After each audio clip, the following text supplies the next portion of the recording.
তো বন্ধুরা, ইতিমধ্যে মোহনবাগান সুপার জায়েন্ট দল জনি কাউকোকে তাদের দল থেকে বাদ দিয়ে দিয়েছে।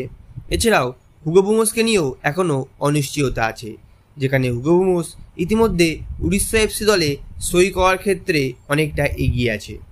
এই পরিস্থিতিতে প্রশ্ন থাকছে মোহনবাগান সুপার জায়েন্টের মাঝমাঠে কে সামলাবেন, যেখানে একাধিক সোশ্যাল মিডিয়া থেকে উঠে আসছে অনেক বিদেশি খেলোয়াড়ের নাম, যার মধ্য থেকে মোহনবাগান দল নজরে রেখেছেন ডেভিড ডেল পোজোর উপর, যেখানে এই খেলোয়াড়টি বর্তমানের ক্লাবের সঙ্গে চুক্তি রয়েছে। তবে এই ডেভিড ডেল পোজোকে দলে নিতে মোহনবাগান সুপার জায়েন্ট দল ট্রান্সফার ফি দিতেও রাজি আছে।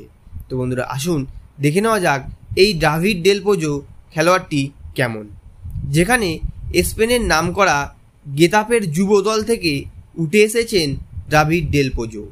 এখন তার বর্তমান বয়স 27 বছর, খেলেন মাঝমাঠে। গেতাফ বি দলের হয়েও 80-র বেশি ম্যাচ খেলার অভিজ্ঞতা রয়েছে এই খেলোয়াড়টির।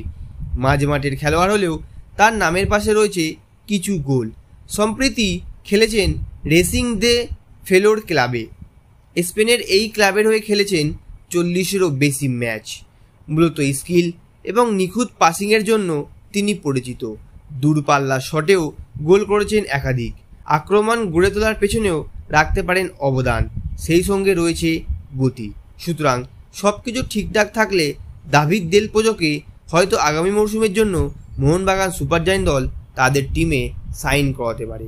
তো বন্ধুরা, এই ছিল আজকের ভিডিও, এবং এই ভিডিওটি ভালো লাগলে ভিডিওটিকে লাইক, শেয়ার এবং আমাদের চ্যানেলটিকে সাবস্ক্রাইব করে আমাদের পাশে থাকবেন। তো ধন্যবাদ।